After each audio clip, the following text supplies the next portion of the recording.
Appreciate it. We are doing a live podcast here at Mr. Tramps, and it should be an interesting night. We have here with us someone I think everybody pretty much knows in this country anyway. We have with us now Mr. Terry Kiser and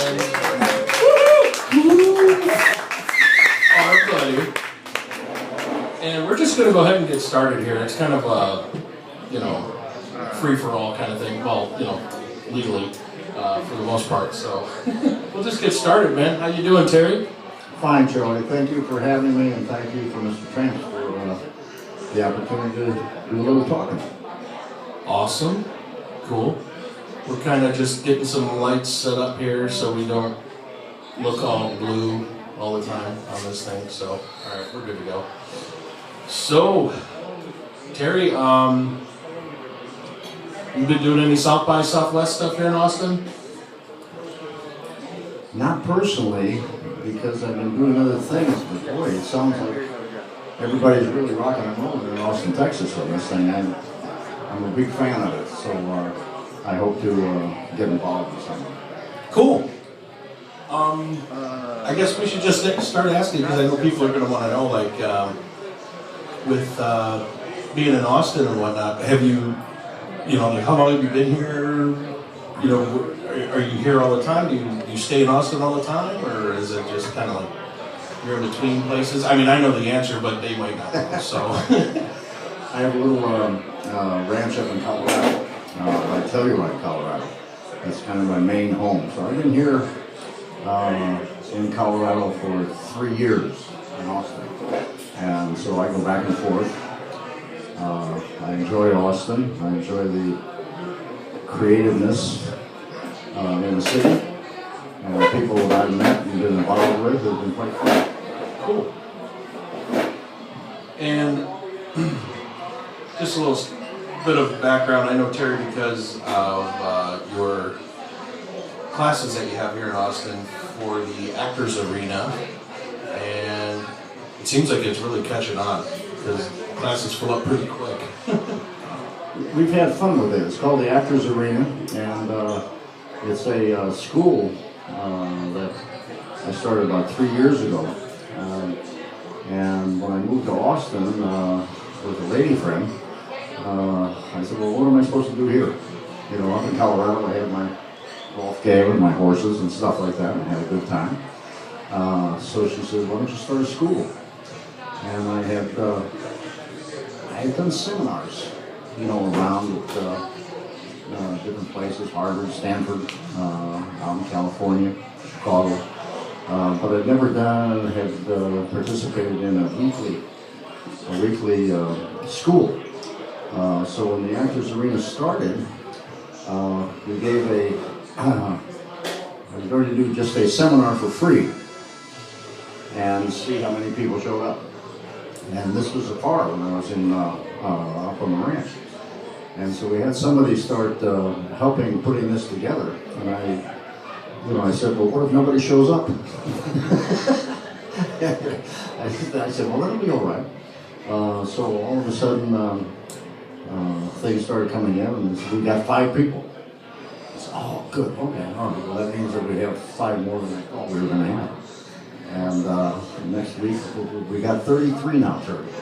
Is that right? Well, now we have 105.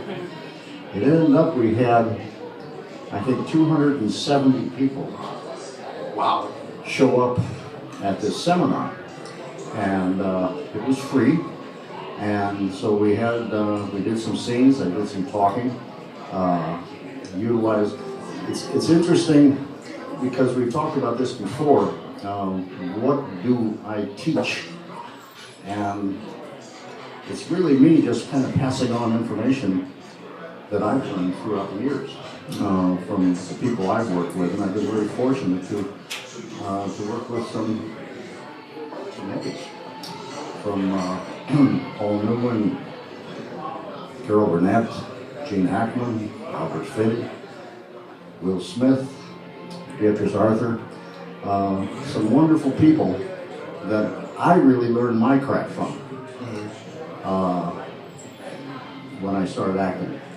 Now, when I first started this thing, I'm a graduate engineer, industrial engineer from Kansas University, civil and business. When you're from the Midwest, you can't be an actor. Right. Those, guys. But I've always loved acting, and so I graduated. I practiced for, I think it was 6 months at Cornhusker Paving Company.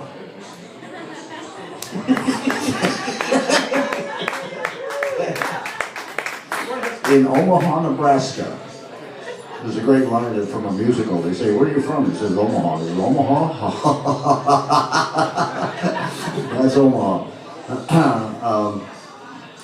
So I got on a bus with $1,500 in my pocket, and I took off for New York. I wanted to try it. I wanted to see. I knew I was good in a small arena, but I wanted to see, on a big stage, if I could really pursue this craft that I love.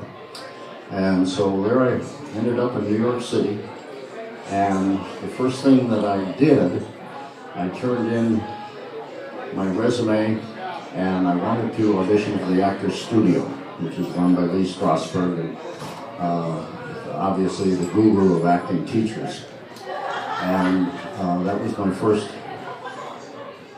thing that I did in New York. And I wanted to get into the Actors Studio with a comedy because nobody else had done that before.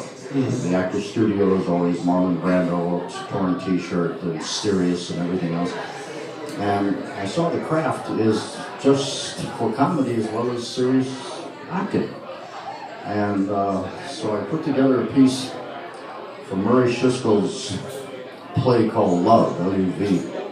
And it was on Broadway with Eli Wallach, Ann Jackson, Alan Arkin, and another guru of mine, Mike Nichols, who directed it. So I took this piece and I went and auditioned at the Actors Studio. I had Lee Strasberg laughing. I had everybody laughing, and I said, "Oh boy, this is fun." He wouldn't let me in. I was turned down. And I said, "Oh, that stinker, that stinker." Yeah, I bet that's what you said. So I had the opportunity then to audition, I think another 6 months. You had to wait or something like this. So I did something from Tennessee Williams. By this time, Lee knew my work because I've had some success and won some awards on Off-Broadway and Broadway. And I was accepted with serious piece. But to this day, I don't think anybody ever has gotten into the Actors Studio doing a comedy piece. But the Actors Arena now is kind of a takeoff on the Actors Studio. The idea of learning how not to act, of being real. It's from the Stanislavski School in Russia. That's what Lee Strasberg brought over here. And it gave me a base. It gave me an understanding of the craft of what it was really about. And from there, I was going to give myself 5 years. And I think anything that one does, you should give yourself a time limit. Because if you say you're going to do something, then it gets, that's forever. Like that. I think if one gives, I'm going to give it 5 years, I'm going to give it 5 minutes, I'm going to give it a year. Whatever it is, give yourself a time limit. Because after that time, I was going to be able to say, all right, now do I want to act, or maybe I want to direct now. Maybe I want to write commercials, get into an advertising agency because I'm good at comedy, I'm good at commercial and writing them. After that 5 years was up, I saw that I was going to be all right being an actor. And so I continued on the path as long as I could. That's awesome. That's so cool to get involved with that Actors Studio like that. I almost said Actors Arena. No, but with Actors Studio, so that means you can actually go back anytime you want. I'm a lifetime member, yeah. And the nice thing about the Actors Studio, once you are in, it's free. It's free for life. So yes, I can go back there anytime I want. And I think that's the joy of going back to the actor's studio in New York or Los Angeles, because you see some real big stars still studying. Mm-hmm. And I think with any craft or anything one pursues, you have to keep studying with it. Mm-hmm. Whether it be a golf game, whether it be acting, whether it be writing or what. One must pursue someone that can help you. Right. Someone that can be objective to your ideas. Mm-hmm. And so the Actors Arena it's an interesting thing with the Actors Arena, because I found having to verbalize one's craft, made me a better actor. Because everyone is an individual, everyone is different, mm-hmm. and so to find the key to try to release a student into himself, to have that confidence in oneself. And it's been a wonderful pursuit. I get so happy when in class and stuff like this, and you see the growth of people. It's like a true joy to me. Mm-hmm. I enjoy helping other people with something that I love to do. Right. You want me to help you with that? Let me help you with that mic. No, it's fine. It's fine. Right. Yeah, it's good. Okay. All right. No, I was looking at IMDb, and of course I just wanted to see some of the stuff you were in, and I was like, oh man, that is so cool! Like all the shows that you got to actually be in. Will and Grace. I had no idea. I didn't either. Somebody asked me that. Well, I'm sure you can't remember everything, right? Well, it's fun because I have a lot of friends here tonight who have heard these stories before. But right. Somebody asked me, said, "What you were on that show? What did you do?" And I said, "I don't know what I did. I can't remember." Because I think I've been in something like 175, something like that. Yeah, it says here 143 credits, but I'm sure there's got to be others. Yeah. That aren't listed, but yeah. But every one of them I know I've enjoyed. Maybe I can't remember exactly what it was until you start talking about it. Mm-hmm. Right. And it was interesting on the Will and Grace thing that somebody said, "Well, you did Will and Grace." Yes, I did. And then you did Prince of Bel-Air. Mm-hmm. I said, I can't remember. And then somebody showed me the Prince of Bel-Air. They showed me a clip of the thing. And I looked at it, and I said, wow, that's very good. And to be able to see something that you've done, that you forgot that you did, and to look at it again and say, oh, okay, that's okay. It's okay. Well, I remember seeing the picture of you from the Golden Girls. And I was talking to somebody about it. Thank you. I was talking to somebody about it, and I saw you you got that picture up there with you in the bathrobe. Oh, yes. With B. Arthur. Yeah. And you were talking about how, I hope it's okay, I mentioned this, like how she always would laugh whenever she saw you, when B. Arthur would see you. I to this day, I don't know what that is. But I worked with B. Arthur in about the Golden Girls, a couple other things. I've worked with her 5-6 different times. And every time she sees me, or she did see me, she started laughing. And to be able to have this incredible talent of B. Arthur, I don't know what I did. She started laughing. I walked into a rehearsal and she started laughing. It was very strange. But she was a wonderful, wonderful woman. So talented and everything else. One time she do you want to come over for Christmas? We're having a Christmas party. I said, sure.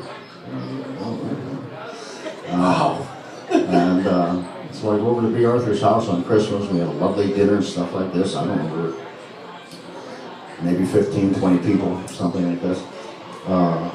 But all of a sudden she, well, all right, let's sit around and sing. And she, well, okay, the thing, well, she starts singing for the Broadway musical that she's been in, and all of a sudden Marvin Hamlish sits down at the piano and starts playing, and you say, whoa, okay, this is all right.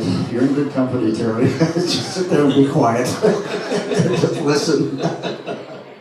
Did Chuck Norris teach you any kung fu moves when you were in Walker, Texas Ranger?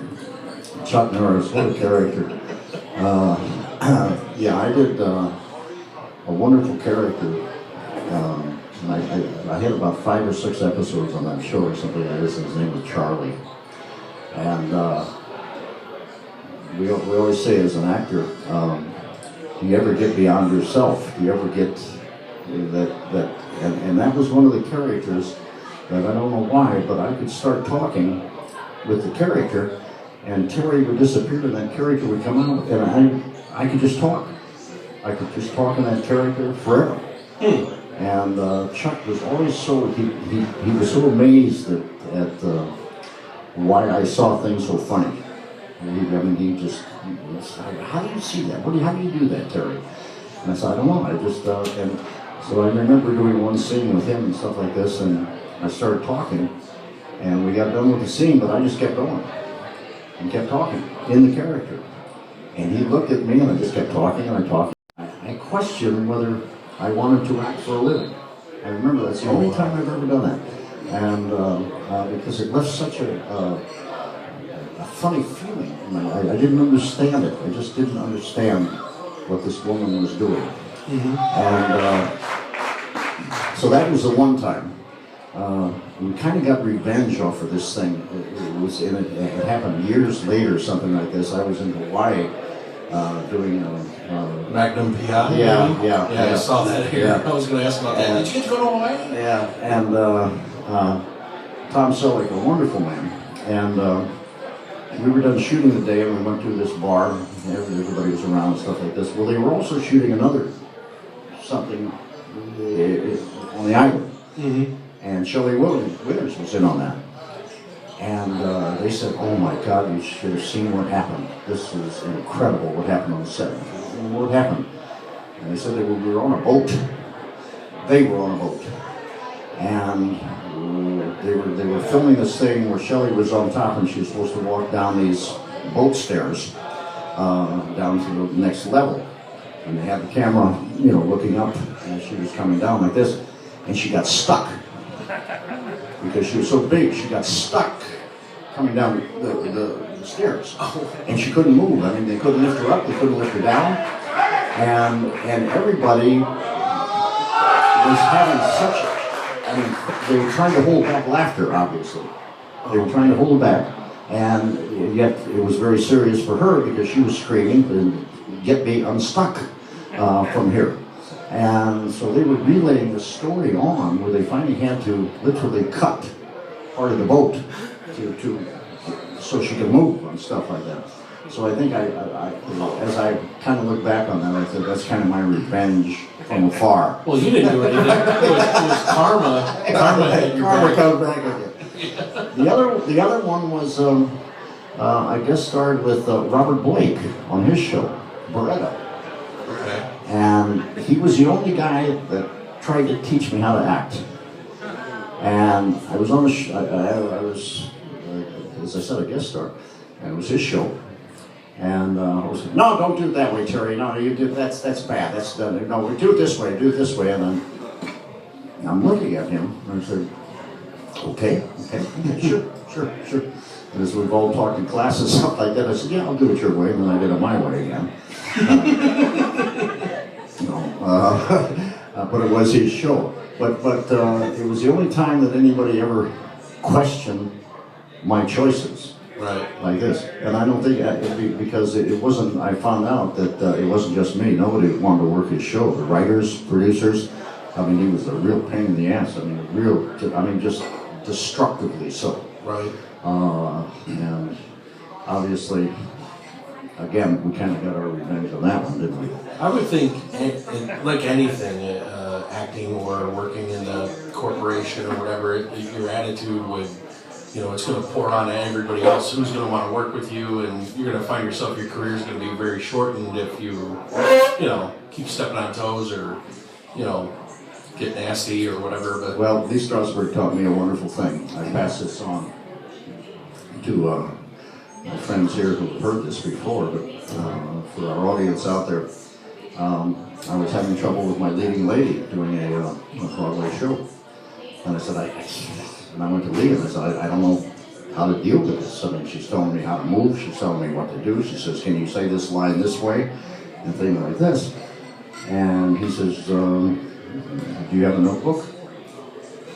I said, what do you mean a notebook? He says, do you have a little notebook? Why don't you get a little notebook? He says, get a pencil. And when she starts saying these things, say, just a second, let me open up my notebook and write that down.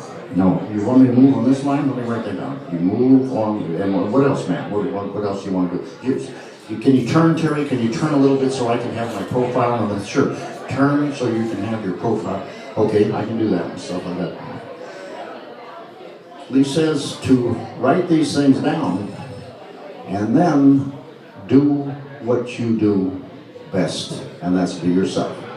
To hell with everything else. And what it was, I found out, it wasn't a put down on the actress or your fellow actor or anything like that. What it was a reverse psychology on you as an actor. Because when you said, okay, I'll write everything down already, then you put the book, then you say, the hell with her, watch this, I'm doing my thing. What that was doing, really, it was for you.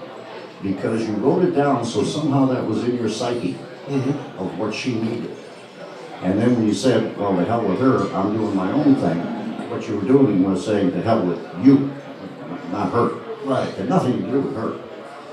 But you would do your own thing, but something would leak through that she would feel that you were doing what she was asking. And you as an actor, but then it was still real because it was you. It wasn't from the notebook. Right. The notebook was just in your psyche someplace. So you did your own thing, but somehow the notebook leaked out in your acting ability. Right. And I found that worked every time that I ever had any problems with somebody. I'd get my notebook and say, well, just stop and let me write this down. And he would just be said, Terry is such a wonderful guy to work with. He's so cooperative and everything else. And you kind of go, ha, ha, ha, ha. Because what you're doing is really helping yourself. Right. So you don't externalize your acting, and it's still internal, yet you're satisfying your partner on stage. Oh, okay, cool. That's something that's really cool, because then you're kind of psyching them out, but you're also psyching yourself out too. Totally. Is it? Yeah, I mean, that's what I would get from it. You're kind of saying, oh, I'm going to agree with you and appease you, or the appearance of appeasing them. And that's what you did. You just kind of threw it back and, okay, sure. And as I said, it's a reverse psychology on yourself. Right. Because it has nothing to do with that person out there. What you're doing is writing it down. Mm-hmm. Now it's inside of your psyche someplace, but you say, the hell with that, I'm doing it my way. But somehow that notebook leaks through your acting, and she picks up whatever that little thing is, right. And she thinks, oh, he's doing exactly what I wanted. Right. And you're really not. You're doing what you want, but somehow the notebook leaked through. And so everybody's happy. Right. And you're still getting your performance that you need.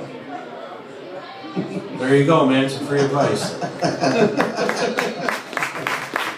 awesome. Hey, you know what? I want to do something here where, and with your permission, of course, does anybody out there have any questions they want to ask? And if you do, use that mic right there. There's a mic standing up. If you have any, if you want, just short and sweet. Ask a question. It's up to you if you want to. Yeah, it's right here, right in front of Terry. Not his mic, but there you go. Yeah, that one. You got it. I seem to be the only one laughing at the Shelley Winter story. Well, because we're about the same age, so we kind of know where that woman was at. Well, the image of her being stuck in the stairs That's pretty hysterical. And that they had to cut the boat to free her. That was the whole thing, and not laugh. In other words, the whole crew just wanted to laugh out loud, and they couldn't because she was yelling and mad, and she was the star. I guess they didn't have Vaseline then. Not back then. Or butter. Nice. Okay, since you've done theater and film and TV, what is the difference between the three types of acting? That's a nice question. Thank you. We've discussed this. I've discussed this in class, and for the audience out here, we'll the acting is really the same, obviously. We all want to. Acting is learning how not to act, as we always said. And what does that mean? That means that we want to be in the moment. We want to be now.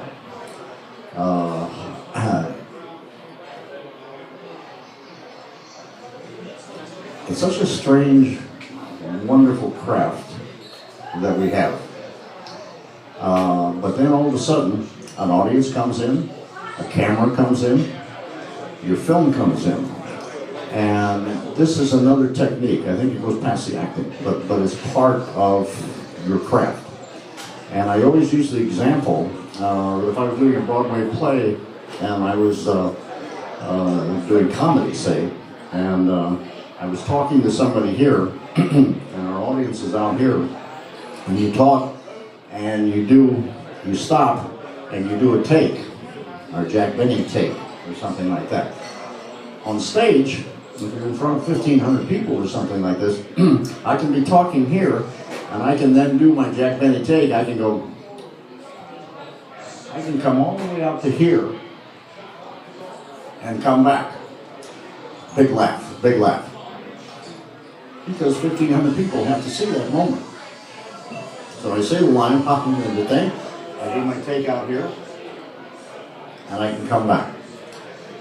I found with TV that you can do the same thing. You're talking here and stuff like this. All of a sudden, you have to do your take, and you do your take out. It only goes this far now. Not theater.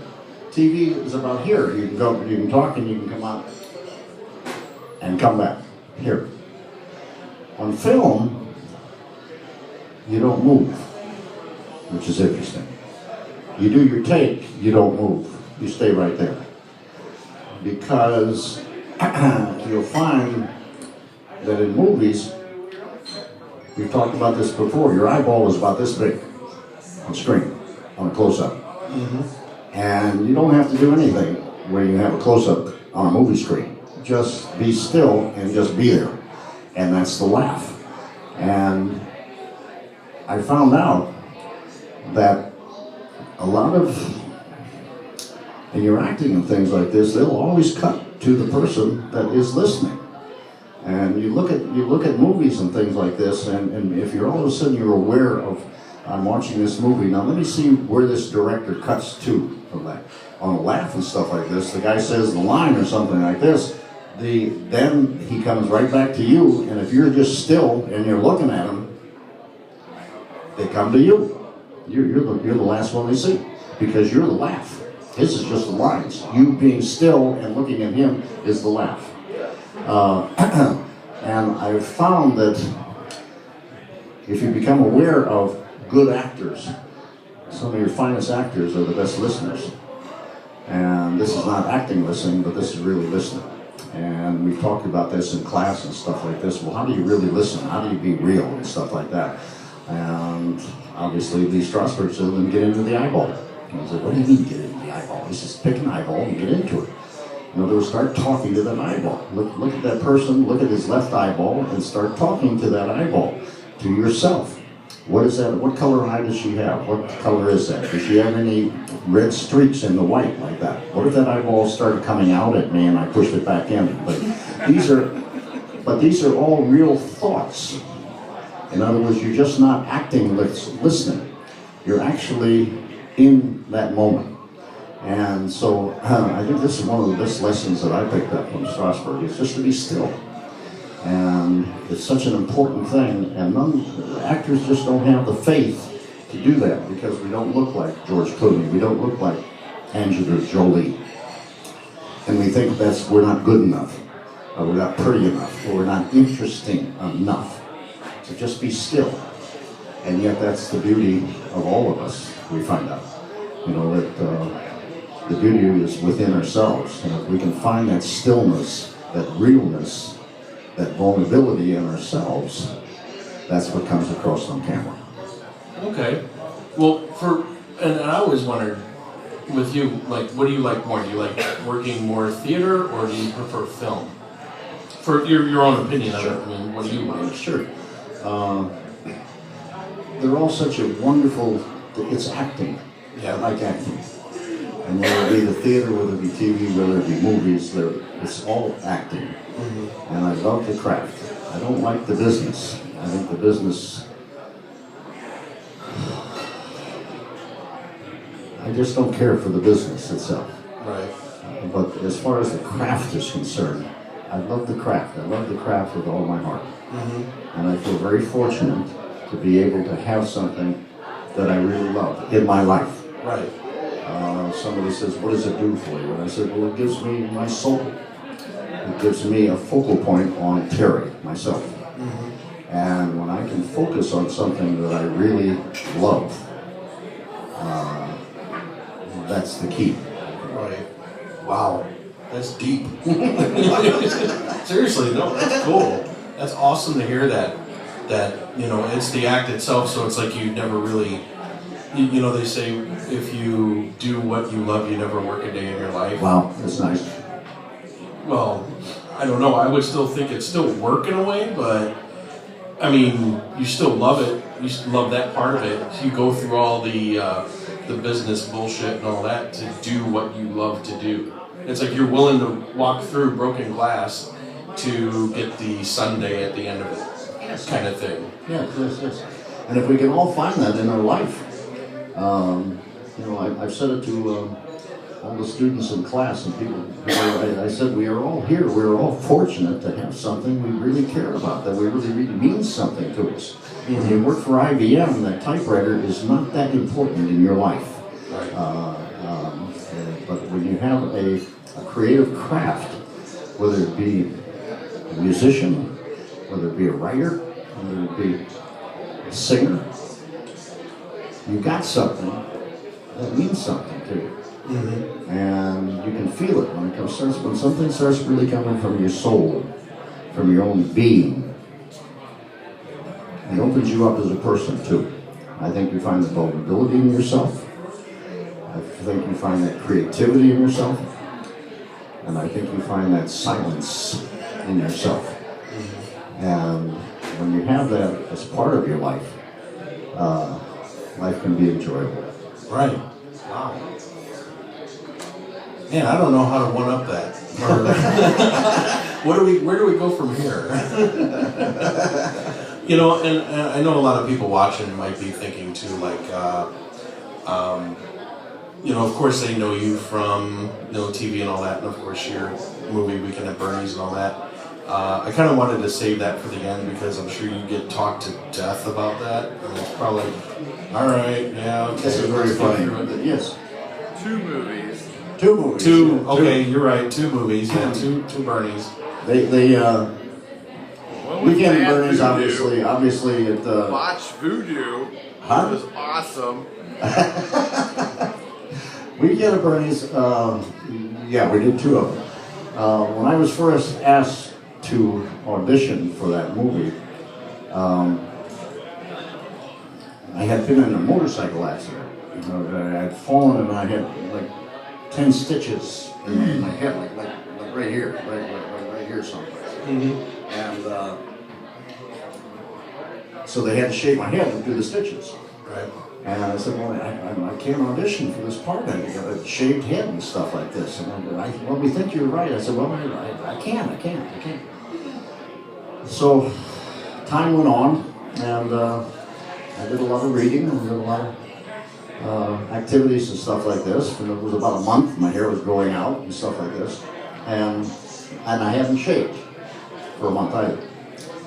And they called up again. They said, Terry, we can't find anybody for this part, and we still think you're right for it. Can you come in and put something on film for us? And I said, yeah, I can now. I got hair on my head. Okay, I can do that. And so I was getting ready, I showered, and I started shaving, and I never had a beard or a mustache, in other words. And I started shaving, and I said, I'm going to leave the mustache on. No idea why, but I'll leave this mustache on. And so I went in, and they said, do you have any questions or anything? I said, no, I don't have any questions or anything, dude. I'm just reading it. I mean, if you have questions, you tell me. I'll be glad to try to accommodate you. And they said, okay, good. So I read this, put this on film, and after it was over, I said, no, that's perfect, that's just wonderful. I said, if you have any questions, no, that's fine, that's perfect, that's wonderful. I said, all right. And the director and the producer weren't there, they were in New York trying to cast the part, the Bernie. Oh, wow. So they weren't there. I go home, and in a couple hours they called me and they said, you got the part. And I said, but the director and the producer weren't there. We just sent the tape to New York. And they said, that's him. That's the guy we want. That's who it is. And I remember thinking, they said, the director they're flying back but you got the part, but they want to meet you. Well, I didn't want to meet them. Because I was scared that they would meet me and say, no, he's not right. Never mind. And I'd lose the job. I said, no, I'll meet them on the set. And I'll be glad to, accommodate wardrobe, whatever thing I've done. Well, no, I did go in and meet the director. But it was the first time, it was Terry Kiser, who did a lot of big movies and stuff. And he said it was the first time that he ever cast somebody that he hadn't seen in person. And to this day, I think that mustache got me the part. But all seriousness, because when they saw my face between Jonathan and Andrew, the two co-leads and the thing like that it fit. You see these two young guys, and then this mustache. And as I said, I believe that, really, that mustache got me the part of Bernie. And that movie it's become It's cult. a cult. It became a cult. It's I'm busted. I'm recognized all over the world with that movie. And then we know the strange thing that happened about 5 years ago. All of a sudden, the rave became the Bernie dance. Right. And was it 5 years ago? 5, 10, I don't know what it was, but when all of a sudden it hit, and it hit in every college, every disco, in Spain, every place, everybody was doing the Bernie dance, the Bernie. And, what a funny thing that is for an actor like me to all of a sudden created a dance that everybody is doing in every disco, in every country, and in every college around the world. And it was like, I don't believe this. I do not believe this. And how did I do it? As an actor, when I ever have a problem with something in a part that I'm working with or something like that, I always go back to basics. In other words, I really go back to 101, basics acting. And I say, what is this situation that he's in? What is happening right now? Who is he? And the whole idea was that Bernie, who was dead, was sitting on a toilet, toilet dressed.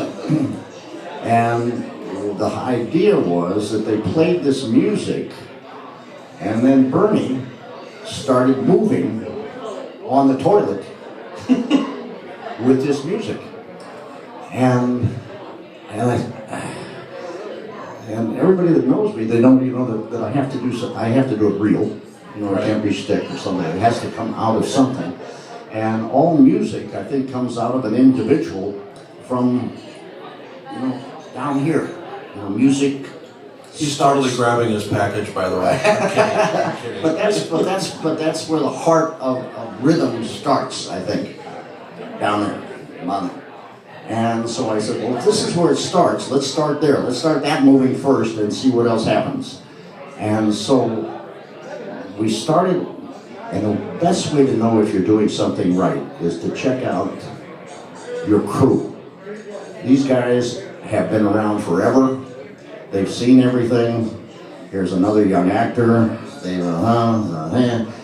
Well, I had them in hysterics. And I knew, as soon as they started laughing, that I knew that I had the audience. And I do that on a lot of comedy and stuff like this. I check out how the crew, because as I said, they've seen it all. They've seen it all. A new writer, a new producer, oh, that's funny, or something like that, and the crew's went, they're dull. If you get them laughing, and so when I knew I had them laughing, and I knew that this was how it all came about, and it all started here, and that thing started moving, like that, and everything started swinging from there, and that's how the Bernie Dance came about. Wow. That's so nice. That is so cool. People clapping about you shaking your hips. One thing I do want to ask, though, and I know this is on some people's minds, since the whole thing with the presidential election and all that with the Bernie Sanders thing, you know how you see online with the Weekend at Bernie's picture, and then they take your head out and they put his head on there? Are you cool with that? I mean, are you like, yeah, whatever, it's a joke, it's a goof, or is it like, hey, what the hell? No, it's just fine. Oh, okay. I just wanted to know. Oh, no, that's just fine. Fine. Yeah. No problems. I mean, the first time you saw that, you're like, hey, oh shit, that's funny. It never dies. It never dies. It never dies. And they had, a 3 years ago, the Oakland A's were contending for the pennant. And they were getting very close to going into the World Series. And they gave me a call and they said, would you come out and throw out the first pitch? And Oakland is playing Boston, and we'll make it a Bernie weekend for you. And I said, how cool is that? Wow. Talk about, the bucket list. Right? Throw out a first pitch in a Major League Baseball game? Are you kidding me? The presidents do that stuff, I know. I said, little B, are you kidding? So they flew me in, accommodated me in a very nice way and stuff like that. Got to go into the dressing room and meet all the players and sit in the dugout and stuff like this. And I said, let's see, what am I going to do? I'm not just going to go out there and throw out a pitch. I can't just do that. What can I do? And I told the people, I said, when you introduce me, and I'll come out of the dugout, if you could just play this music. And I gave them some Bernie music. It was good movement. And they said, what are you going to do? And I said, I don't quite know, but let's just play the music and let's see what happens. And I really didn't. And so, ladies and gentlemen, it was fascinating because they have 35,000 people there or something like that, and they have these little Bernie faces with that you can hold on to. I think I saw that. This thing like that. And that was the strangest thing, to look at yourself, 35,000 of yourself looking back at you. That was very weird, very weird. So I got out there, and they started playing the music, and I got right below the mound on the thing like that, and I just laid down on the field and the music started playing, and guess what? The old butt started moving, and the audience went crazy. They went crazy because I just had the butt start moving like this, and I literally, and then kind of, made myself, and got up like this, and I had the ball, and of course I had the hat, and I started doing the thing like that, and I got up and I threw that ball, and there were three of them. The catcher was going to do it, but these two other stars said, "No, we want to be in on it too. Can we three be at the jury? Can be at the plate?" And I threw that ball, and I just took off, running right at them, and just dove right like this, and they all caught me up in the air. And the crowd went crazy, and they won 13-1. Oh wow! Yeah. I said, I think you guys should get me a permanent apartment here in San Francisco, and I'll come anytime you have a ball game. That's the But burning. that was a bucket list. That was something that was so special. That's really Yeah. awesome. Honestly, we're at like 3 minutes left. I don't know if you got anything else you want to really talk about, anything you want to bring up. Go for it. I mean, you've been doing pretty good so far, but I think we really covered anything. Does anybody else have any other questions or anything? We got time for one more. All right, run up here. Same guy with questions. No, totally cool, man. I'm just playing. On a serious note, Yes. you studied a different type of acting from, say, British, English acting. What's the difference? I think the question is, what is the difference between British acting and American acting? Fair enough. Yeah. And the British are more external. And we use this, I'm going to show you how to act. Because I'm good, and now I am going to act. And they act for you. Lee Strasberg said a wonderful thing one time about Laurence Olivier. Laurence Olivier was doing some Shakespeare, and I think it was Caesar, on Broadway. And Olivier says, I'm going to come to the actor's studio and just see what you do. And so he came for a session that was like from 10 to 1, and he was going to perform that night, and Lee Strasberg was going to go to the performance. And Lee always said the same thing about British actors. In other words, they're very external. In other words, when you came here with the Stanislavski method, this is the internal understanding of the character and having it come from within. The British is more intelligent, intellectual, and I'm going to show you how to act. And they're good, but I can see them acting too. So Olivier came to the session, and he listened to the thing, listened to what was going on, and left. Didn't say anything to Lee, just kind of left. And Lee said, okay. And so Lee had a front row seat to the performance that night.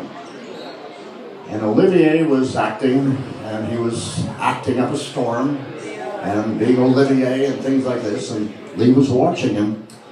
And all of a sudden, Lee said, I was watching him, and all of a sudden, I saw something real happening.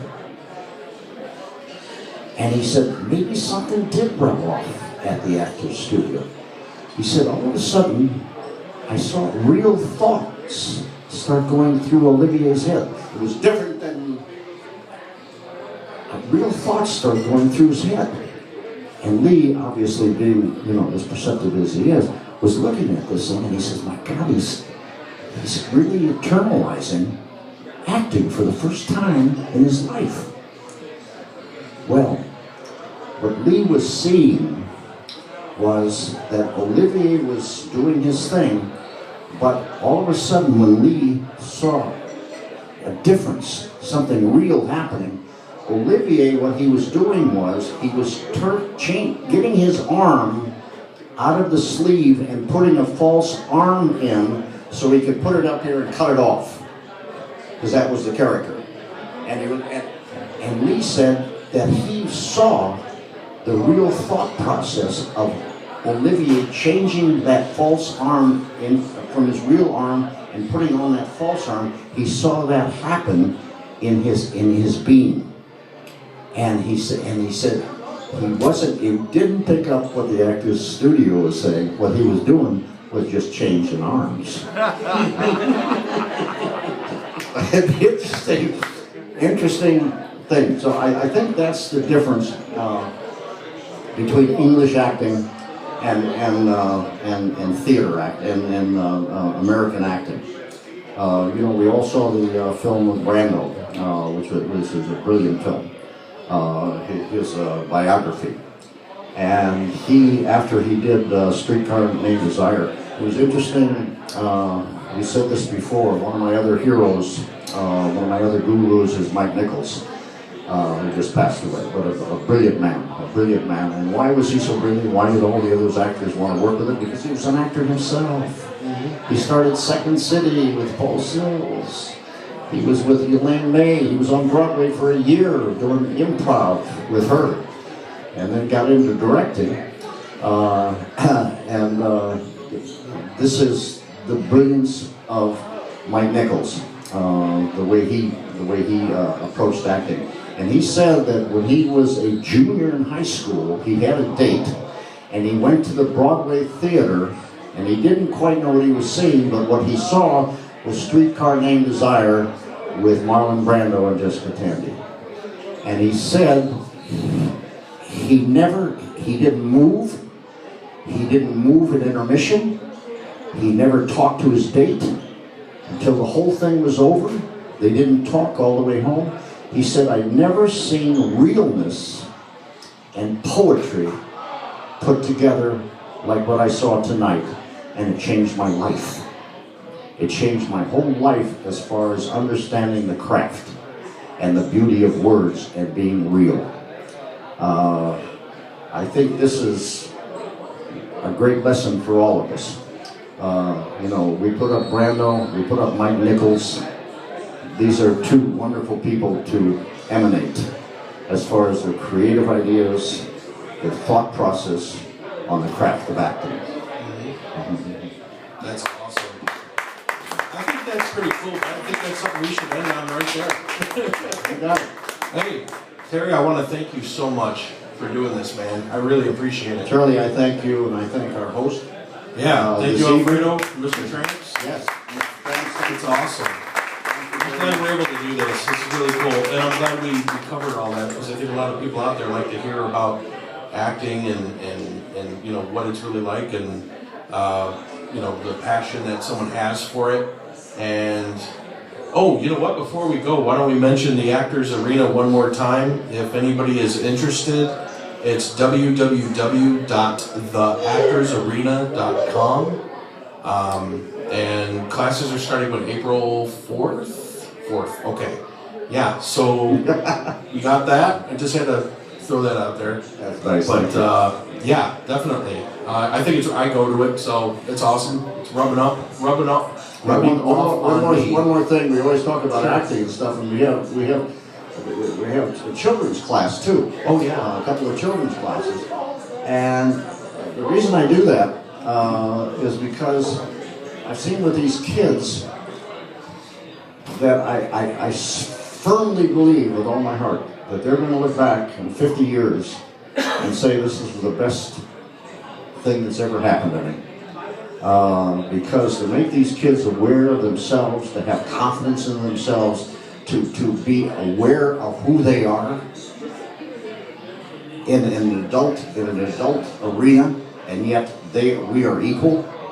You know, it's Terry, not Mr. Kiser, Mr. Terry, I guess they call him. Mr. Terry. And stuff like this. But because this is what we all want to emulate. We want to get the child out of us in this craft, in any craft, music, singing. We want to find that child in ourselves. And these children have it, and the vulnerability that they have, and the freedom that they have, physically, emotionally, is a joy for me. I've learned a lot from children, because that's the essence of acting. Find the child in us all. Well, I think we're good there, man. Okay. That was awesome. High five. Thank you all very much. Thank you so much. Thank you. Good.